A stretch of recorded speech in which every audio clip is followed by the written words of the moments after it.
Listo. Listo, listo. Hola, hola, buenas noches. Buenas noches.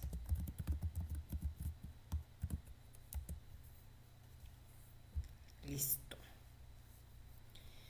Hola, hola, ¿cómo estás, Ángela? Pues hoy en nuestro tema, así que entramos un poquito más tarde, pero realmente vamos a aprovechar el tiempo para platicar acerca de, pues, este tema que de pronto me han comentado eh, de cómo calcular una nutrición parenteral. Realmente, pues ya últimamente con la tecnología también hay diferentes ya plataformas, quizás algunas aplicaciones donde tú vas a poder realizarlo ya de forma automática. Incluso hay quien de pronto los compañeros hacen algún Excel y ya te da los números tal cual, ¿sí? Pero yo creo que también esta parte es muy importante de que conozcas cuál es la toma de decisiones para que indique cierta cantidad, porque a final de cuentas mucho de esto es nada más sumar, restar y multiplicar. Pero va más allá de eso, que tú sepas qué significa cada uno de estos datos o de estos números que tú vas a dar para que justamente le des el valor a esa, pues a esa información, a esa intervención que tú vas a hacer para con ese paciente. Creo que eso es lo más importante, lo más valioso que podemos realmente aprender con respecto a esto, ¿sí? Y ante todo, cuando nosotros iniciamos esta intervención nutricional por parte de la nutrición parenteral, pues es importante ante todo, aquí te voy a poner, aquí vamos a hacer como un resumencito antes de yo tomar en cuenta o para yo poder intervenir a este paciente, tomar en cuenta hacer el proceso de atención nutricional. nutricia. Ya veíamos en anteriores live en qué consiste, esta vez nada más vamos a hacer un resumencito muy rápido. La primera punto que te considera este proceso de atención nutricia es la evaluación del estado de nutrición, donde vas a tú recolectar los datos del paciente, su nombre, su edad, su fecha de nacimiento, su diagnóstico actual o quizás el motivo de la consulta. También importante un poco de sus antecedentes ya patológicos, familiares, etcétera. En el caso de los niños, sus antecedentes prenatales, cuánto pesó al nacer, cuánto midió, qué perímetro cefálico, cómo fue quizás esa ganancia de peso en esos primeros meses de vida. Todo eso es importante que lo valoremos en este primer punto de la evaluación del estado de nutrición. También dentro de este punto vamos a tomar en cuenta los datos antropométricos, ¿no? Ya tenemos la parte del peso, la talla, el perímetro cefálico, el perímetro del brazo, el pliegue cutáneo tricipital, que son datos importantes que vamos a requerir para nosotros poder indicar esa nutrición parenteral. No nada más es indicar por indicar, sino que nosotros sepamos cuáles son esos valores que vamos a indicar y cuál va a ser, pues ahora sí que el objetivo que vamos a buscar con esta nutrición parenteral, que a final de cuentas es mantener una recuperación del estado de nutrición si este paciente está desnutrido. Si está normal, mantener ese estado de nutrición tan normal de peso y de talla. Y si está con, pues ahora sí que con alguna patología adjunta, digamos, mejorar la condición patológica de esa enfermedad. Todo esto lo vamos a lograr a través de esta nutrición parenteral, ¿no? Que es la finalidad de que este niño se recupere, que tenga más tiempo en el hospital y que tenga un próximo egreso, ¿sí?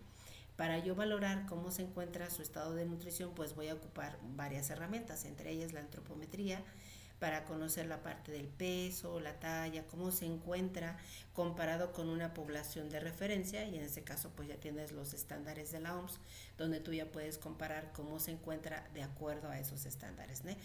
Que obviamente lo vamos a poder visualizar cómo es esta condición de peso y talla comparado con otra población de referencia con la misma edad y mismas características, ¿no?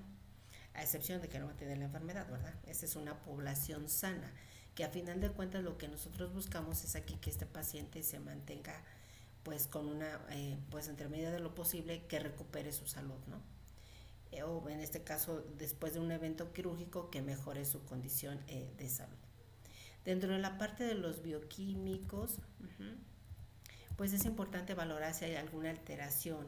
Y si hay alguna alteración, vamos a tener que estar vigilando cuál es esa afectación que vamos a tener que considerar en el cálculo de esa nutrición parenteral.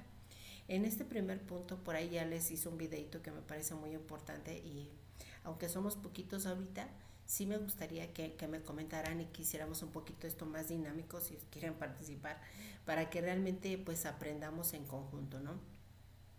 Y yo creo que el compartir en tan solo el simple hecho de crear este criterio clínico en nosotros mismos nos va a ayudar a aprender mucho mejor y a analizar mejor a nuestro paciente para tomar las mejores decisiones, ¿no?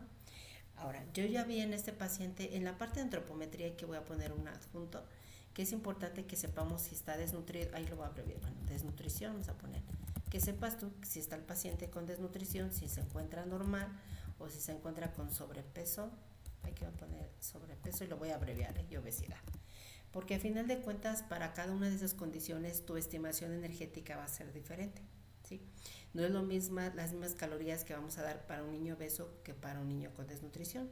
Todo esto es importante que lo tomes en cuenta para cuando realizamos este cálculo de la nutrición parenteral, porque a final de cuentas es qué estoy indicando y para qué estoy indicando esa cantidad de cada uno de estos nutrimentos y qué finalidad tiene. En este caso de la parte de antropometría, mejorar esa condición antropométrica. Ahora, dentro de los bioquímicos, aquí algo muy importante, yo voy a estar vigilando, aquí ya no es ingestión, digestión, sino que ahora nos vamos a ir a valorar cómo el organismo está metabolizando, cómo hace de manera eficiente ese proceso de metabolismo de cada uno de estos nutrimentos que yo voy a pasar por esta vía intravenosa. Y en este caso, para yo vamos a poder hacer esta evaluación, si yo quiero saber cómo el cuerpo está metabolizando los hidratos de carbono, que es decir, los azúcares, qué datos de laboratorio yo vigilaría o qué analizaría en todo ese expediente para yo valorar a ver si cómo se dice, este metabolismo de los hidratos de carbono. A ver aquí, de los que están, si él dice, bueno, para que tú sepas que tu cuerpo está metabolizando, está utilizando de manera eficiente los hidratos de carbono, ¿qué tipo de laboratorios vas a buscar o vas a analizar dentro del expediente clínico? ¿Qué se les ocurre?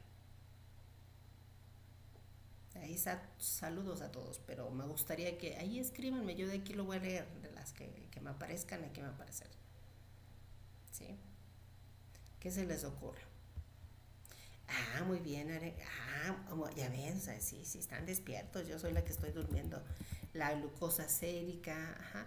En este caso puede ser una glucosa central que yo puedo vigilar en una química sanguínea, ¿no? Aquí tanto la química sanguínea, ay Dios, tengo mucho calor. La hemoglobina glucosilada, quizás esa nos va a dar un panorama de 3 meses como ha sido la glucosa, es una muy buena aportación. No tan necesaria como tal en este paciente, porque quizás digamos, si yo doy un seguimiento a estos niveles de glucosa, no voy a estar pidiendo de manera consecutiva en una hemoglobina glucosilada, ¿sí? Va más en ese contexto. Quizás más en un paciente que tienes con algún proceso de diabetes, ahí sí tendría para que te dé un estimado cómo se ha mantenido la glucosa en los últimos 3 meses y tú puedas valorar cómo el cuerpo ha estado metabolizando esa glucosa. También es un buen laboratorio que vamos a ocupar para ese tipo de pacientes. En este caso, en pacientes que tenemos con nutrición parenteral, vamos a ocupar una glucosa sérica, como ya lo mencionaron por allá, y esto lo vamos a ver en la química sanguínea. Ajá. Ya por ahí me mencionaron otro que son los triglicéridos, así es. Cuando nosotros, aquí lo voy a abreviar, triglicéridos, bueno, lo pongo completo. Cuando nosotros tenemos mucha cantidad de azúcar en esa nutrición parenteral, vamos a hacer que esa cantidad de exceso de azúcar se transforme en grasa. ¿Y dónde se va a ver reflejado? En estos triglicéridos, justamente, ¿sale? Entonces es muy importante que nosotros vigilemos que esa cantidad de triglicéridos pues realmente se mantenga dentro de los rangos permitidos. Son diferentes los rangos para niños que para adultos, van a variar muchísimo con respecto a la edad. Ay, aquí muchas gracias por esos regalitos a Carmela, a Tecno Joker y gracias. Sí, entonces esos triglicéridos ahí también es importante. ¿Qué más vamos a valorar? ¿Qué más se les ocurre? La glucosa sérica, los triglicéridos, yo les voy a ayudar con uno. Los dextrostics, ¿no? Ahí las cositas, las glucosas capilares que toman las enfermeras, casi la mayoría lo hacen por turno cuando tenemos pacientes con nutrición parenteral. Entonces, en pacientes con NPT, con hipertrigliceridemia, podríamos disminuir. Así es, lo vas a tener que considerar. Siempre y cuando estés vigilando cuánto, quizás en tu NPT tienes un exceso de glucosa, ¿sí? No siempre, la hipertrigliceridemia no siempre va a ser efecto de un exceso de glucosa, ¿sí? También tienes que considerar, por ejemplo, en un paciente que tengas como, por ejemplo, un paciente crítico en fase F, donde hay una resistencia, bueno, resistencia a la insulina, no me estoy equivocando, hay un incremento del factor de necrosis tumoral, ese va a impide que la lipoproteína lipasa, que es esa enzima que hidroliza las grasas a nivel endotelial, no hidrolice las grasas justamente, y esto hace que esos triglicéridos se incrementen. ¿Qué quiere decir? Que si tenemos un paciente en una fase crítica, ya sea inflamatoria o séptica, muy probablemente también como parte de una respuesta inflamatoria, esos triglicéridos van a estar elevados. ¿Cómo yo voy a estar vigilando si es a raíz de esto? Pues voy a buscar una PCR en esos laboratorios para ver si se encuentra elevada y en base a eso poder yo decidir si es muy probablemente a esto. Igual conociendo la clínica en ese pase en conjunto con el médico para ayudarme una idea de que si es un efecto de este factor de inflamación en el cual se encuentra el paciente, o también puede ser debido a que quizás los triglicéridos, las grasas, los lípidos que tú estés manejando también están muy elevados, ¿sí? Porque si de pronto quizás los tenemos por fuera de las cantidades necesarias, pues justamente es un exceso de esas grasas. Puede ser incluso hasta una hipertrigliceridemia familiar en algún momento que si esto se está presentando de forma constante. Ya de acuerdo a eso vamos a sugerir, si es de cualquiera de todas estas tú analizas, lo que se sugiere aquí es disminuir el aporte de tanto de lípidos como también de glucosa. La glucosa generalmente va a ser cuando la manejas muy por exceso de la cantidad de que el cuerpo pueda metabolizar. Era una pregunta para ustedes, así esas que me gustan. Ahora vamos a ver. ¿Cuánta cantidad? Ustedes la mayoría son adultos, por lo menos ya, no sé, arriba de 18 años me imagino, ¿no? ¿Cuánta cantidad de glucosa puede oxidar tu cuerpo? ¿Cuánto oxida tu cuerpo? O el mío de adulto.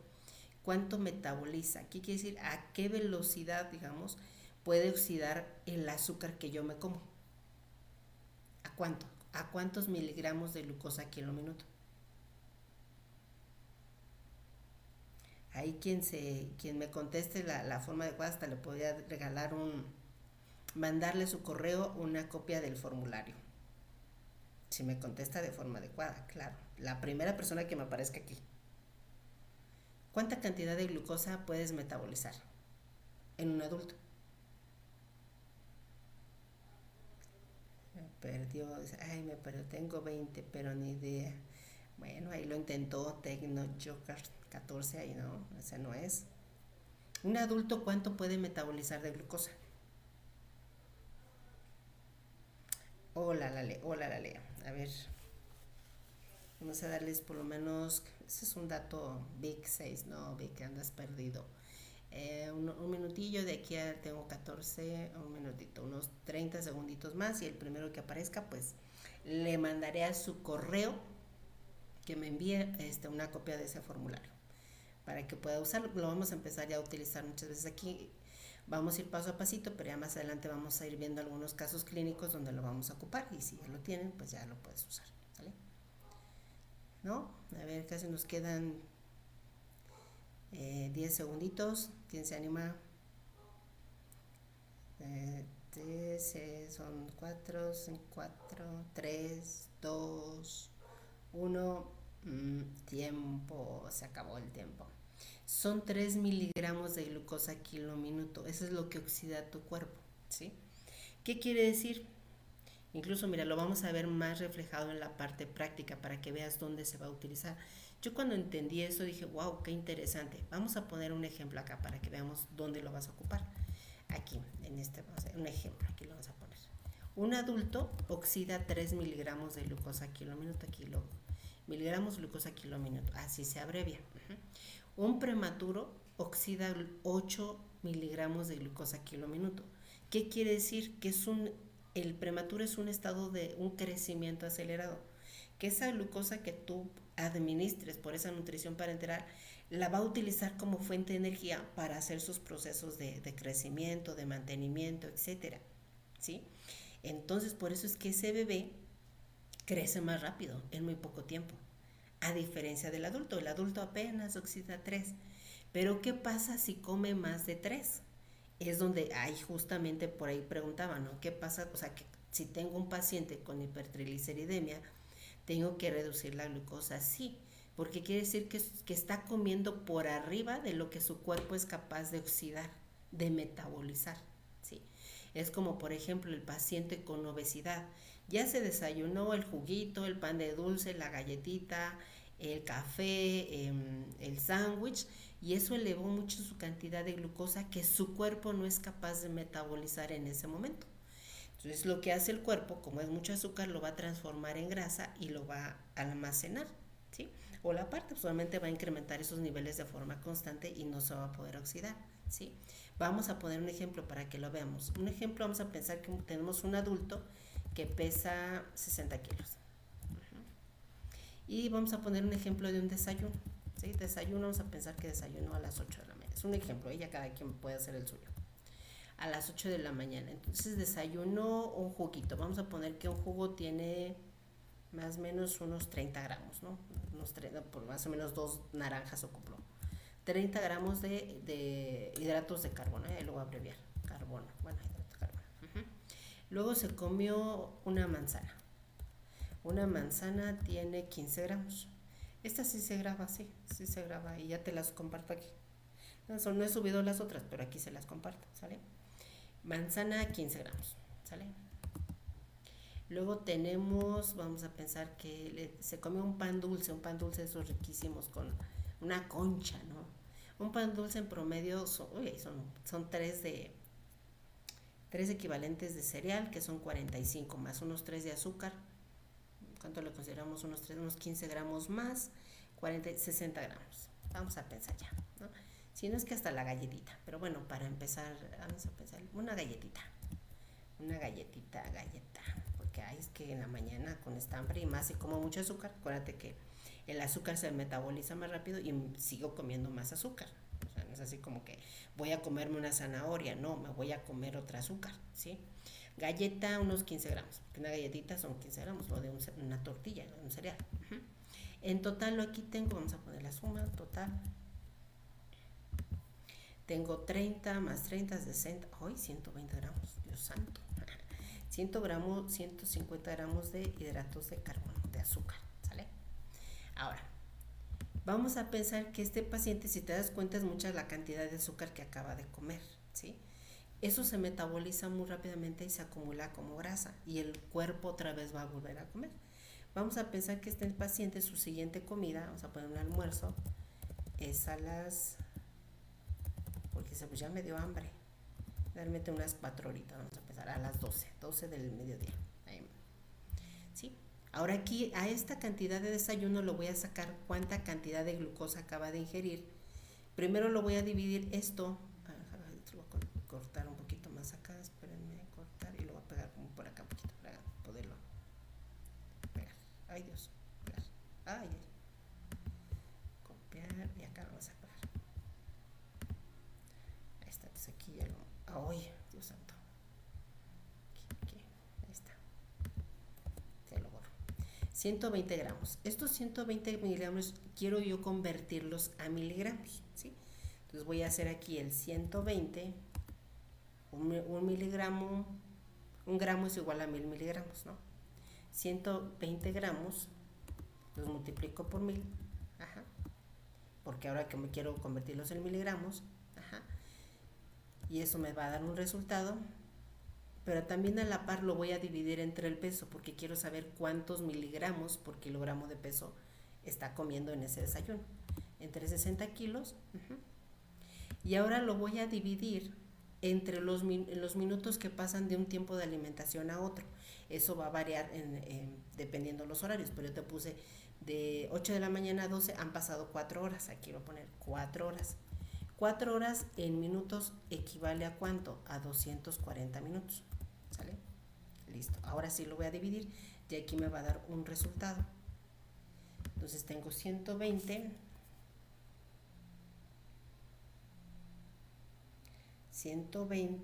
ay Dios, 120 sí, por 1000 dijimos, ay, ¿por qué me está volando aquí? Ahí está, 120 por 1000 entre 60 entre 240.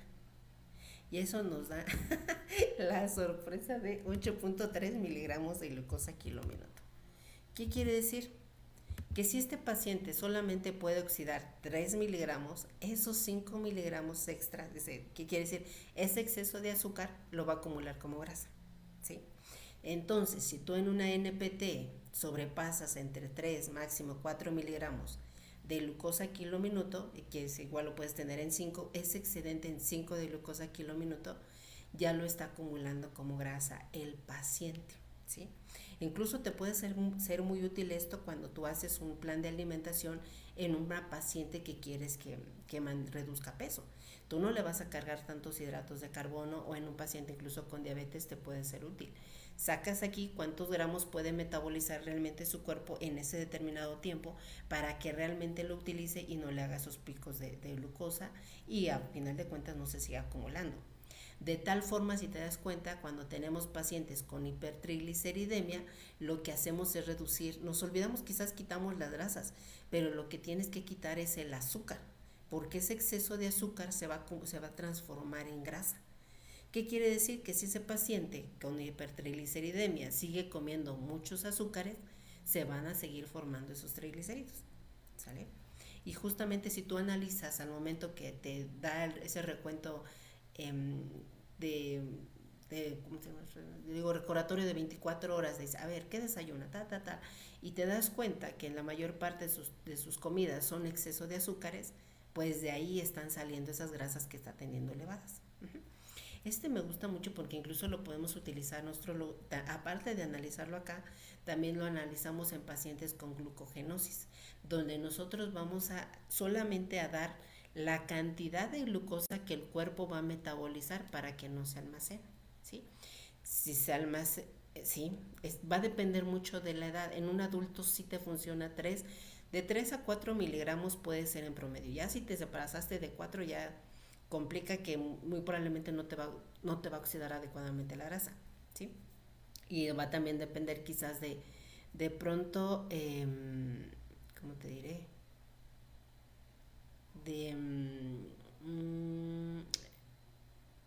Si es diabetes, bueno, tipo 1, tipo 2, ay, que se me iba en un momento, un paciente con metabolismo igual, ajá. Sí, y aquí también tienes que ver quizás también si hay alguna resistencia a la insulina, va a variar muchísimo, pero te sirve, aquí por ejemplo esto a mí me gusta mucho analizarlo en el paciente que está con obesidad, ¿no? Ahí te das cuenta, incluso es lo que te va a ayudar a que esa cantidad de alimento, ¿qué quiere decir? Que yo la cantidad que yo vaya a consumir de azúcar, que mi cuerpo la metabolice. Incluso hasta estar por debajo menos para que a final de cuentas utilice parte de esas reservas de grasa que yo tengo como fuente de energía, ¿sí? Pero aquí la parte es que tú le des la interpretación que quieras al paciente que tú tienes enfrente de acuerdo a esta información y que tú lo estés monitoreando. Ajá. Y dices, mira qué interesante. Porque justamente en estos pacientes con glucogenosis, si yo le doy un exceso de azúcar, se acumula como glucógeno y eso les causa un daño hepático. Se forman esos depósitos de glucógeno que causan un daño en ese órgano. ¿En qué rango mencionamos en el adulto? De 3 a 4 miligramos de glucosa kilo minuto. En los niños es muy diferente con respecto a la edad. Incluso por ahí para niños ya hay sí, en condiciones sanas, ¿eh? Si tienes un paciente con diabetes, también considera que si hay resistencia a la insulina va a cambiar. Un paciente, por ejemplo, que tengas en una fase crítica, que está en la terapia intensiva, ¿te acuerdas? Ahí va a haber una resistencia a la insulina y quizás esa cantidad de glucosa que tú estás metiendo no la va a metabolizar porque esa insulina está bloqueada por el efecto inflamatorio que está en ese momento. No va a permitir que esa glucosa se pueda metabolizar. Esto considerando que es un paciente sano, ¿sí? Pero si tienes va contigo, ese paciente entre comillas sano y te está manifestando datos de hipertrigliceridemia, es donde vas a analizar a ver cómo está la alimentación y qué alimentos vas a tener que ajustar para ese tipo de pacientes. Y aquí lo vas a ver, ¿sí? 8.3, ¿qué quiere decir? Que está comiendo muchos azúcares. Y aquí es más que visible porque obviamente tiene un excedente. Se tenía un paciente, dice medicina interna con NPT, ya llevaba 2 semanas y tenía triglicéridos de 400. Quitamos cámara lipídica, así es. Aquí también tienes que considerar la fase crítica del paciente, donde ya decíamos, pero no bajaban mucho los triglicéridos. Es que ahí también tienes que ver la respuesta que tiene el cuerpo hacia ese proceso inflamatorio o ese proceso séptico. Recuerda que en esa fase F, cuando está el paciente en esa fase crítica, hay una síntesis del factor de necrosis tumoral que hace que obviamente que esta lipoproteína lipasa no actúe, la suprime y dice no, o sea, y justamente esas grasas no van a poder introducirse a la célula para poder ser oxidadas, se mantienen libres en el torrente sanguíneo. Entonces, eso te va a indicar que ese paciente aún está en esa fase crítica. Dice Ares, hubiera sido opción ver cómo estaba metabolizando. También tienes que ver cómo están las glucosas. Ajá. Por ejemplo, yo ahorita te puedo decir de un paciente que lo tengo en la terapia, lo tenemos, por ejemplo, vamos a pensar, con 11 gramos de glucosa. Es un prematuro que puede metabolizar hasta 18 gramos y solamente lo tengo con 11 y tiene triglicéridos de 400. Ahora, ese paciente es un paciente postquirúrgico. ¿Qué quiere decir? Que aún su cuerpo está en esa fase crítica de agresión y el cuerpo se defiende pues de esta manera incrementando esas interleucinas y esos factores de necrosis tumoral para hacer frente a esa lesión. Por esa opción ver cómo está también tienes que ver los hidratos de carbono, ¿sí? Porque incluso muchas de las veces, aunque se mantienen los destructics, pues realmente pues tienes que ir valorando, de pronto ir como moviendo uno a otro, porque también si restringimos mucho los azúcares, pues no vamos a dar mucha cantidad de kilocalorías. Tienes que ver también en conjunto con la respuesta inflamatoria que está en el paciente. ¿Qué tendrías que ver ahí? Quizás si tienes una proteína C reactiva que te da un proceso de inflamación, ahí tendrías que esperar que no tanto que bajen solitos, sino ir vigilando que de acuerdo a lo que tú estás aportando también hay una mejoría clínica y esto lo vas a estar revisando en las notas del expediente clínico o le preguntas al médico, oiga doctora, ¿cómo está? Mira, pues es que ya no hay tanta respuesta inflamatoria, ya tiene una mejor respuesta, ya le pudimos bajar los niveles de ventilación, ya no tuvo fiebre, ya no tuvo hiperglucemias, todo esto va en conjunto. Ajá. No es que solamente nos van a dar esos resultados aislados, van a estar en conjunto con todo lo demás, ¿sí? Y más en ese tipo de pacientes, que están en una situación grave, ahí lo vamos a tener que valorar. Pero en este paciente sano que de pronto te llega a la consulta y quizás su motivo de consulta dice, vengo porque tengo triglicéridos elevados, ahí es donde vas a tener que analizar cómo es esa calidad de la alimentación, cuáles son esos horarios de alimentación y qué está comiendo en cada uno de ellos. La mayor parte como que de pronto asocian más a las grasas, pero dejas a un lado los azúcares. Cuando los azúcares en exceso se van a acumular como grasa. Entonces ahí es importante. Y también para que esta cantidad de energía que tú estés dando en este paciente con obesidad, pues realmente la utilice como fuente de energía y no como, ahora sí que no se almacene esa energía. estamos dando un poquito de introducción para el cálculo de la nutrición parenteral y estamos analizando, no, no sé cómo te llamas ahí, estamos analizando qué datos del laboratorio vamos a analizar para darle esa progresión a esa nutrición parenteral o bien para indicar esa nutrición parenteral, ¿sí? Es Ya veíamos en la parte de antropometría saber si está desnutrido, si está normal o si está en sobrepeso. Y en la parte de los bioquímicos estamos analizando cómo el primero de ellos, los hidratos de carbono, se van a metabolizar en el cuerpo a través de estar vigilando una glucosa en una química sanguínea, unos triglicéridos, que es justamente lo que estamos viendo acá, y la parte de los estrósteres. Sí, todo esto también lo vamos a vigilar y en base a eso vamos a ir haciendo los ajustes. ¿Qué otro dato también nos falta? Aquí todavía nos falta, también podemos ver, si lo tenemos, si no lo tenemos, pues ya tenemos los datos suficientes. Tenemos un Labstrix. Labstrix son las tiritas que son que se mide si hay glucosuria en orina. O incluso pues, si digamos, si tenemos un examen general de orina, pues te das cuenta si hay o no. No como lo requieras para darle seguimiento, pero si lo utilizas como referencia, si lo tienes ahí, lo revisas, ¿no? Entonces ahí Labstrix, sí, Labstrix. Entonces ya son las tiritas y ya te va a presentar glucosuria el paciente. ¿Qué otro dato? Nos faltan ahí todavía, nos falta uno. ¿Qué otro nos puede dar? Hay una gasometría. Ya en una gasometría yo lo que vigilo, no te sé leer toda la gasometría, pero lo que yo me enfoco es la cantidad de CO2, de dióxido de carbono. Si realmente hay mucha retención de dióxido de carbono, quiere decir que hay una mayor aporte de hidratos de carbono, que el cuerpo no está haciendo adecuadamente este intercambio gaseoso y ese CO2 se está reteniendo y causando una hipercapnia, una dificultad para respirar y por lo tanto eliminar esa cantidad de CO2, ¿sí? Si este CO2 está muy elevado, voy a tener que restringir esa cantidad de hidratos de carbono, ¿sí? Para cada grupo de edad también es diferente, ¿sí? También ahí revisa. ¿Qué más nos falta? Triglicéridos, ya vimos estrósteres, Labstrix, gasometría. Okay. Bueno, este ejemplito lo vamos a borrar de aquí para que no nos confunda. ¿Sale? Aquí. Ay, Dios, creo que va uno por uno. Dice Arem, adópteme. Estás adoptada, Arem, aquí. Todos los días tenemos la ¿cierto? Algunos días, no todos, ¿sale?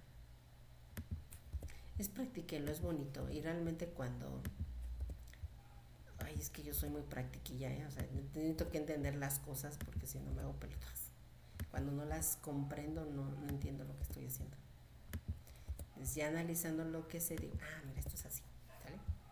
Entonces ya tenemos la gasometría. De esta forma nosotros vamos a estar vigilando que estos hidratos de carbono se estén metabolizando. Vamos a poner aquí, de forma adecuada, ¿sí? Si esto está bien, dices, bueno, tiene un buen metabolismo de hidratos, yo le voy a indicar tanto, ¿sí? Y ahorita vamos a ir viendo cuánto le vamos a indicar, ¿sale? Ahora, para yo vigilar las proteínas que se me están metabolizando de forma adecuada, ¿qué laboratorios voy a revisar? A ver, ¿qué se les ocurre? Para proteínas, ¿qué voy a revisar? En BUN, dentro de ese mismo BUN está una creatinina, ¿no? Creatinina, así es, Rocío. No, creatinina, así es, correctamente. Realmente si está elevada una creatinina, también el BUN va a estar elevado y quizás también una urea. Entonces son de la misma. Un ácido úrico, es muy pocas veces lo vemos elevado en pediatría, excepto ácido úrico cuando tenemos un error innato del metabolismo, ese es ácido úrico, va a incrementarse, fíjate. No es tan común, cuando tienes eso dices, aguas, esto es... Puedes tener un nitrógeno en orina, ahí ahorita vamos a ver la albúmina, quizás un examen general de orina, ¿no? Luego vas a tener proteinuria, de forma mujer, pero no es como tal que lo vayas a pedir de forma consecutiva, porque incluso de momento pues no es algo de rutinario, ¿no? Que se pida. Pero sí, por ejemplo, esta creatinina, albúmina y la urea lo vas a vigilar en la química sanguínea. Ahí te va a salir. Una balance nitrogenado de pronto puedes llegar a hacer, así es, también es útil. La albúmina, ahí tienes que tomar en cuenta, aquí te lo voy a poner, albúmina, que la semivida de la albúmina, ¿cuánto es? De 21 días, ¿sí? Entonces, para dar un seguimiento de esa recuperación nutricional, quizás una albúmina no te va a ser tan útil. Ahora, considera que en pacientes que tengan una prealbúmina, sí, Majo, esa sí te doy ahí, me parece que la prealbúmina, la semivida es de 2 días, algo así, prealbúmina sí, parece que son 2 días. Esa va a ser mucho más útil, aunque no es algo que de pronto nos aparece en los laboratorios de forma rutinaria, pero sí nos va a dar un mayor indicativo de ese proceso de recuperación del paciente. La albúmina no tanto, porque son 21 días y no tendría que esperarme yo hasta 21 días para saber si esto está, si está bien o no el paciente. Y yo en base a decir, hasta 21 días lo voy a aumentar más los aminoácidos en la nutrición parenteral. No, tendría que tomar otros datos más, más accesibles para yo valorar e ir incrementando ese aporte de aminoácidos.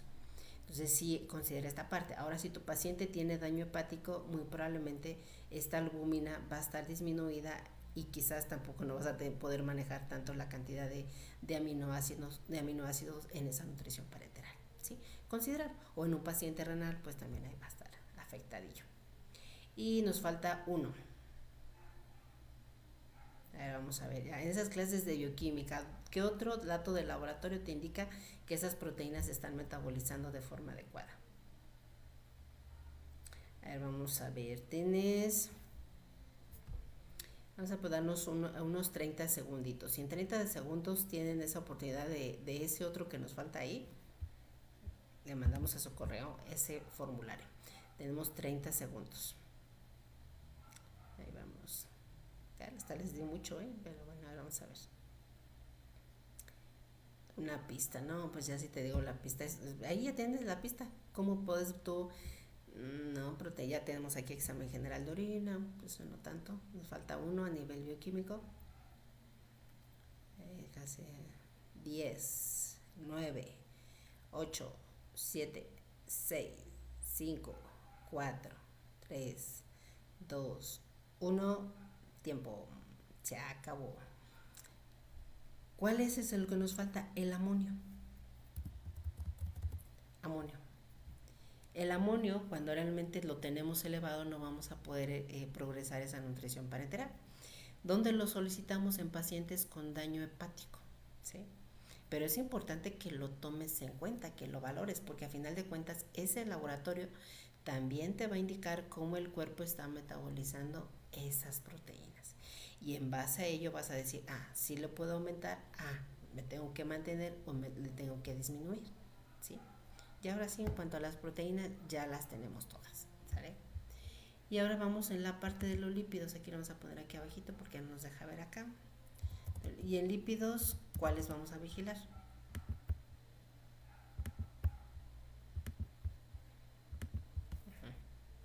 ¿Qué se les ocurre? Muy bien, colesterol tanto, triglicéridos, ¿qué más? Perfil de lípidos, pues ya un poquito más específico puede ser, aunque realmente no en todos pedimos perfil de lípidos como tal. Triglicéridos sí los tenemos más accesibles en lo que es la química sanguínea. Aquí los triglicéridos lo pides. Fosfatasa alcalina no, aquí no tiene nada que ver con esta. Los triglicéridos los pedimos con una química sanguínea. Entonces, cuando tú pides una química sanguínea completa, ahí van a venir ya tus triglicéridos. Así es, Majo anda con todo. Las transaminasas también te va a dar las bilirrubinas, muy bien. Las transaminasas porque, digamos, en algún momento para darle seguimiento, transaminasas.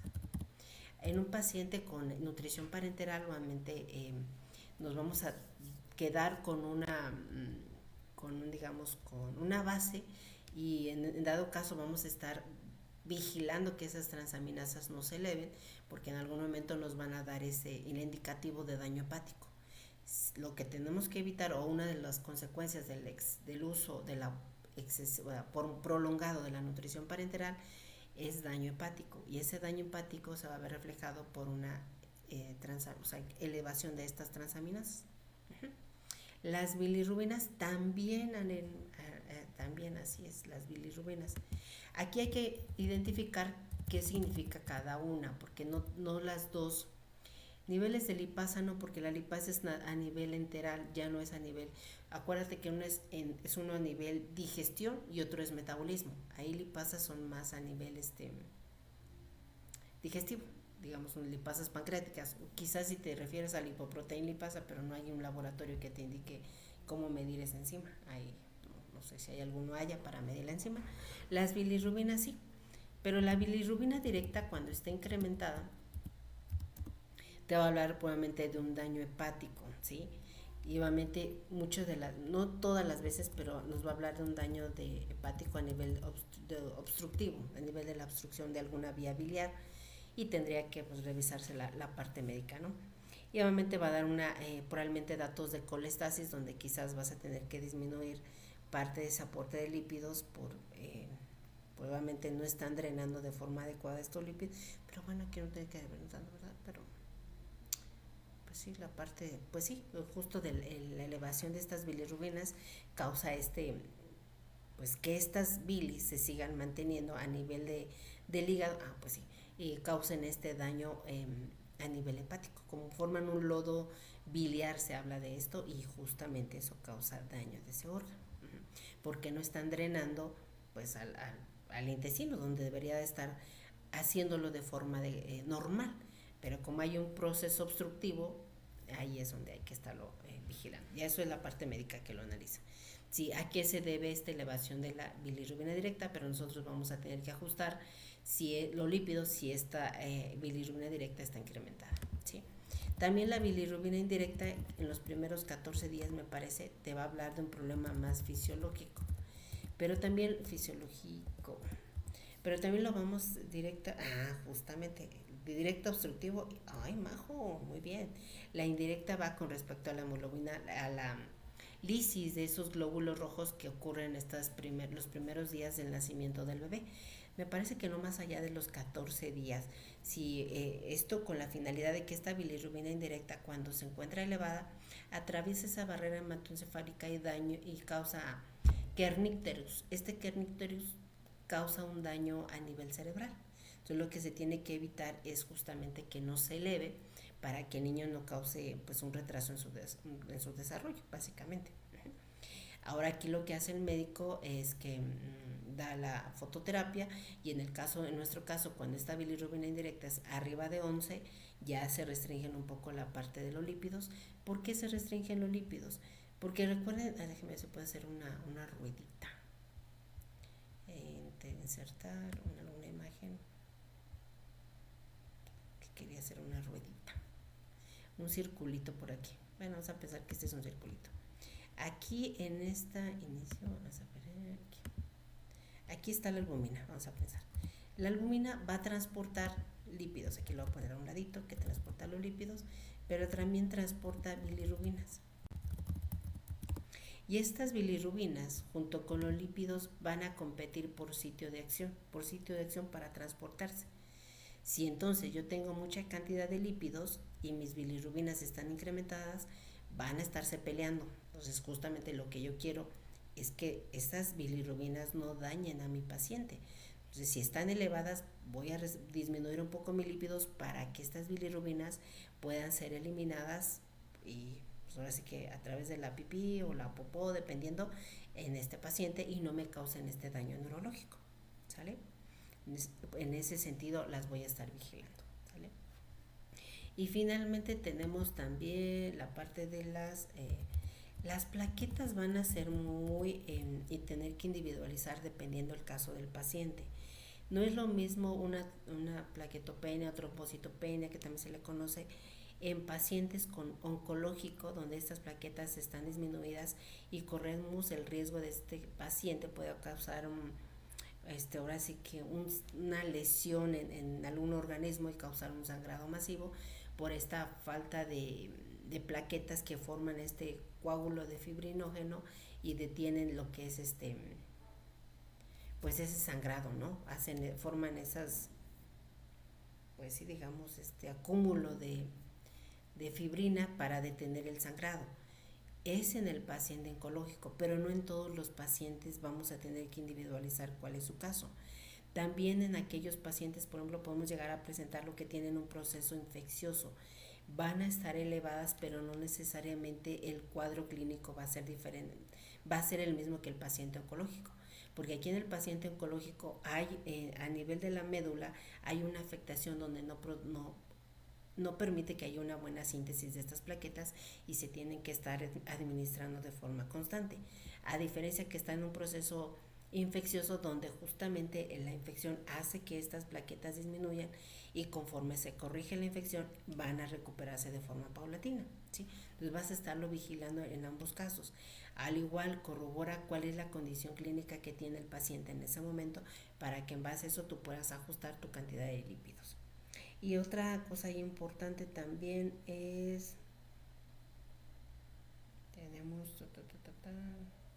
pues sí, va a depender mucho y se están reponiendo.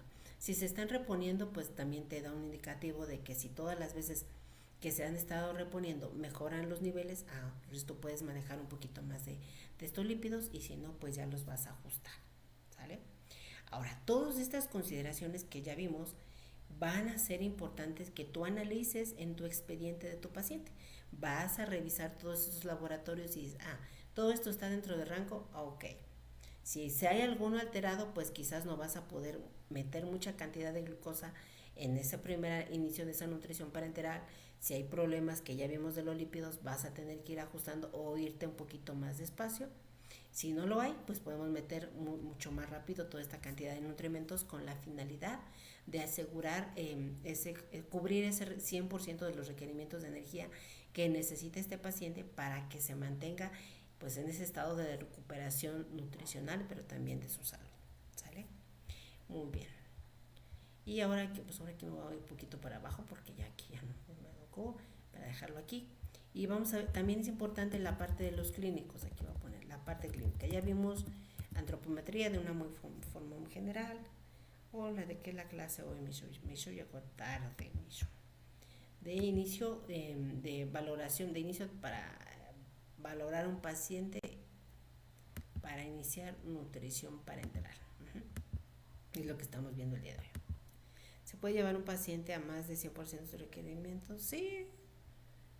Bueno, hay veces va a depender mucho del volumen que tengas por la nutrición parenteral y no necesariamente tienes que llegar al 100%. Hay veces que, incluso ahorita en el ejercicio que vayamos viendo, el que llegues tú por lo menos en un 80 o un 90%, ya hay una recuperación de peso, empieza a ganar peso, hay mejoría clínica, también bioquímica, y eso te da un indicativo que no necesariamente tienes que llegar a un 100% de cubrir ese total de requerimientos. Con el 80 o el 90 ya se nota esa mejoría y eso tú lo vas a estar valorando día con día en este paciente. Recuerda que lo que hacemos acá es estimar la cantidad de energía y quien nos da la pauta si esto no es o no es suficiente es el mismo paciente. Nos va a indicar, ok, si esto es suficiente vamos a tener esa mejoría de nuestros parámetros antropométricos, bioquímicos y clínicos y también en el aporte de energía. Pero, y eso se va a ver reflejado ahí. Si estos datos no son los que nosotros esperamos, tendríamos que replantear si esa cantidad de energía que estamos metiendo por esta nutrición parenteral quizás no es la adecuada. Y ahí es donde tenemos que aumentarlo. O ir buscando qué otras vías tenemos disponibles para poder administrar esta energía. Y en cuanto a la clínica, ¿qué tendríamos que ver? Va a depender muchísimo, pues obviamente, de la patología del paciente. No es lo mismo un paciente que tengamos con alguna cardiopatía, con una hepatopatía, con una nefropatía, porque los cuadros clínicos para cada una de esas enfermedades va a variar. Por eso es importante que tomes en consideración cuál es el diagnóstico médico de base. Si no conoces cómo se comporta esa enfermedad, investiga cómo se conoce, cómo se evoluciona, cuál es el cuadro clínico, qué alteraciones puede tener a nivel clínico, a nivel bioquímico, para que te enfoques en ellas y pues de determinado momento poderlas pues mantener dentro de esos rangos adecuados. También dentro de la patología considera la parte del estado de nutrición en cuanto a la antropometría, ¿no? Evaluación antropométrica, antropométrica. Cómo se encuentra, entonces ya vas a valorar, bueno, es que está desnutrido, yo voy a buscar probablemente si este paciente tiene poca grasa, poco músculo, si hay pérdida de cabello, que son datos clínicos que en ese paciente con desnutrición probablemente vas a encontrar. Si tengo un paciente con obesidad, quizás vea un poco de acantosis, acúmulo de grasa a nivel abdominal, quizás a lo mejor ya en la parte de los bioquímicos, ver alguna alteración de hipertrigliceridemia, hiperglucemias, etcétera. También eso lo voy a tomar en cuenta. Aquí lo importante es que tú visualices qué enfermedad tiene, qué diagnóstico antropométrico, y en base a eso dirigir hacia donde probablemente encuentres o qué tienes que vigilar en ese paciente de acuerdo a esa enfermedad que tiene, cómo evoluciona, cómo se presenta, y en ese estado de nutrición, si está con desnutrición, sobrepeso o normal, qué vamos a buscar en ese paciente. Va más en ese sentido, porque eso es lo que te va a indicar si en este paciente, conforme tú vayas indicando esa nutrición parenteral y la vayas progresando, vas a apoyarle para que haya una mejoría en el paciente y que realmente pueda irse pronto a casa, y si no, pues ahí se va a afectar, ¿sí? Llegó tarde Fanny. No, Fanny, te va a tocar invitar las palomitas para la siguiente clase. Todos en nuestra casa, por favor. Ajá, palomitas con mantequilla. Estamos hablando del inicio de la nutrición parenteral, Fanny, ¿sí? Así es, ¿cómo vamos a indicarla? Fíjate, apenas vamos en la parte de indicación. En base a ese análisis de ese proceso de atención nutricia, es lo que estamos viendo. ¿Sale? Todavía llegamos a la indicación, y por lo veo creo que aquí en esta parte nos vamos a quedar ya para el día de mañana, pero podemos ya hacer el cálculo previo ya a todo este análisis. Ya esto ya no lo voy a mencionar el día de mañana, ya para el siguiente pues ya lo vamos a dar, ya vamos al cálculo quizás. Entonces ya es importante la clínica, y ya en la parte de la dietética vamos a valorar en este paciente, fíjate también aquí en la parte de la clínica, checar si hay estado en ayuno, cuántos días lleva en ayuno, porque también si lo dejas mucho tiempo, pues corre el riesgo de que este paciente se desnutra. Y si tiene un evento quirúrgico, pues realmente puede haber una dehiscencia de herida, que quiere decir que no vaya a cicatrizar adecuadamente esa herida y este paciente vaya a tener que prolongar su estancia en el hospital. Entonces, también eso tienes que tomarlo en cuenta. En la parte de la dietética, déjalo a poner por aquí, tienes que checar pues realmente cuál era su alimentación habitual antes de ingresar al hospital. Generalmente pues un prematuro, pues en este caso nada más estaba comiendo de mamá, ¿no? De toda la nutrición que recibía mamá, él la recibía, y pues en este caso no hay ninguna, aquí la dietética no va a aplicar, pero en otro paciente sí te va a indicar, o quizás alguno te refieran a un paciente que lo dejaron en un día sin NPT, pues eso si tienes que investigar cuál era esa nutrición parenteral previa, para que en base a eso tú decidas cuál es la que vas a indicar para el día de hoy. Ok, creo que ya, esa es la parte de la dietética, ¿sale? Ya en base a todo esto, nuestro siguiente punto, que ya veíamos que así de forma muy resumida, va a ser nuestro diagnóstico PES. Nuestro diagnóstico PES se refiere a cuáles esos factores de riesgo que tú vas a identificar en este paciente, así de forma muy general. Ya sea que está desnutrido, va a estar mucho tiempo en ayuno, tiene una hipertrigliceridemia, es un evento postquirúrgico, una resección intestinal que va a necesitar obviamente el riesgo de desnutrición, por lo tanto va a requerir esta nutrición parenteral para llevarlo a esa mejoría tanto a nivel patológico como a nivel nutricional, ¿sí? Ya tú vas a identificar cuál es ese problema que tú consideras importante tratar en este paciente. Ya tú lo identificas.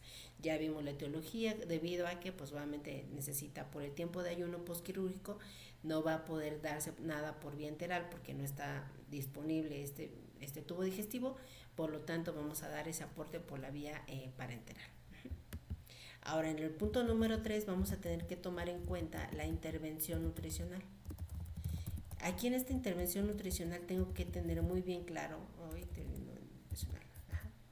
tener claro qué cantidad de kilocalorías voy a dar. Aquí sí como es un paciente para una nutrición parenteral, generalmente aquí sacamos requerimientos, porque está hospitalizado. No es una ingesta diaria recomendada. Por ejemplo, cuando vemos pacientes en la consulta externa, ahí damos la sugerencia de energía, la recomendación de energía. Aquí tendríamos que sacar el gasto energético total en base a esos requerimientos energéticos, ¿sale?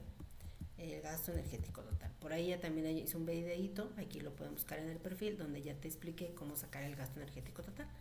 Ya ahorita nuestro ejercicio que hagamos el día de mañana, pues ahí también lo vamos a poder utilizar. ¿Sí? Entonces es importante que consideres qué cantidad de energía vamos a requerir.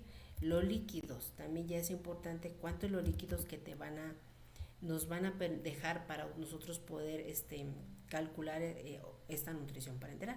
Esto ya en común acuerdo con el médico, ya entre los dos sugiere qué cantidad de líquidos vamos a dejar por la NPT, porque también le va a pasar medicamentos, quizás le va a pasar plaquetas, va a utilizar para, no sé, para otras cosas, ¿no? Entonces ahí esa cantidad de líquidos sí la hay que pues ponernos en acuerdo con la parte médica para poderla establecer.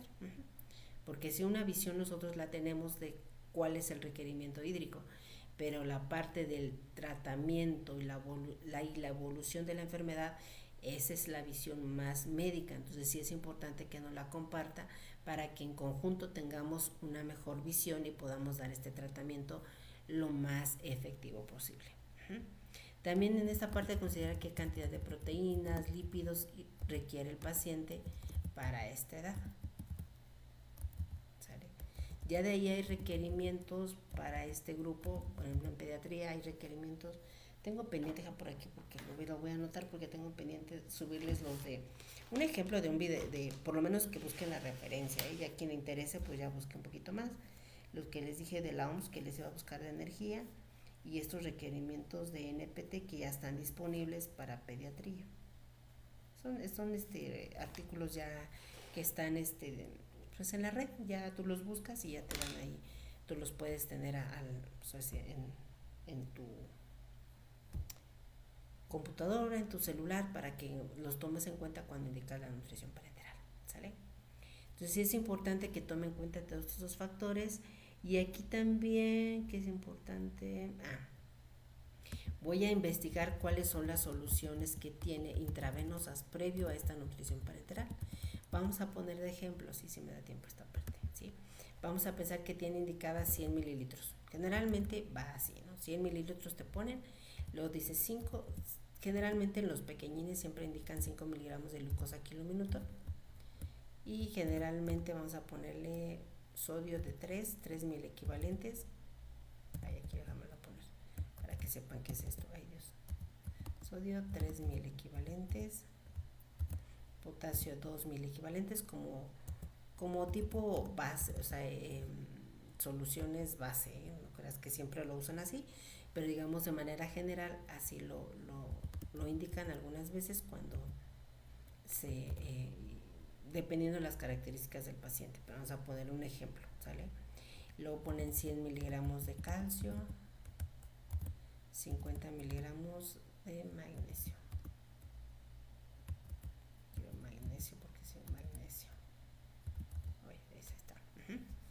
Ahí, entonces esto nos da un indicativo de que ya nada más vamos a corroborar con el médico si vamos a manejar la misma cantidad de líquidos. Te dice sí, ok, 100.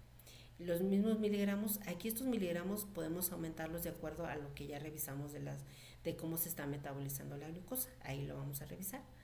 Y los electrolitos corroboramos si realmente se pueden mantener en los mismos parámetros, ¿vale? Y ya con esto ya nos da un indicativo que ya tenemos líquidos y por lo menos la glucosa. Ya la cantidad de proteínas y lípidos ya nosotros lo vamos a sugerir de acuerdo a los requerimientos que ya veamos de estas referencias que por ahí les voy a compartir. ¿Sale? Y aquí por último, el último 4, antes de que se me acabe el tiempo. 4, tenemos la parte del monitoreo. ¿Cómo voy a estar monitoreando este paciente? Pues voy a estar revisando justamente tanto la parte de la antropometría, que sigue ganando peso, en la parte de los bioquímicos, que ya vimos cómo voy a estar vigilando todos los bioquímicos que ya les mencioné, clínicamente cómo ya se está comportando el paciente y cuántas kilocalorías le di el día de ayer y cuántas le voy a progresar el día de hoy para llevarlo a esa recuperación nutricional. De esta forma yo estoy vigilando que esta nutrición parenteral esté obteniendo los resultados que yo estoy esperando en esa mejoría del paciente. Mañana, ¿qué hora será el live para realizar el cálculo? Dice Fanny. Pues mira, tengo la opción, dependiendo, hoy se me atravesó un pendiente, entonces ya no empezamos tan temprano, pero puede ser entre las 7, me gusta las 7 o las 8. Si después de las 8 ya no estoy aquí, 8:30 ya no estoy, porque después ya me pongo a hacer otras cosas, ¿sale? Pero hasta aquí nos quedamos y el día de mañana ya nos vamos a ver realmente el cálculo de un pacientito. Así sencillos, ténganse por ahí su lapicito si quieren practicarle y su calculadora para poder realizar el cálculo, ¿sale? Pues aquí nos quedamos y mañana entramos directamente al cálculo, ¿sale?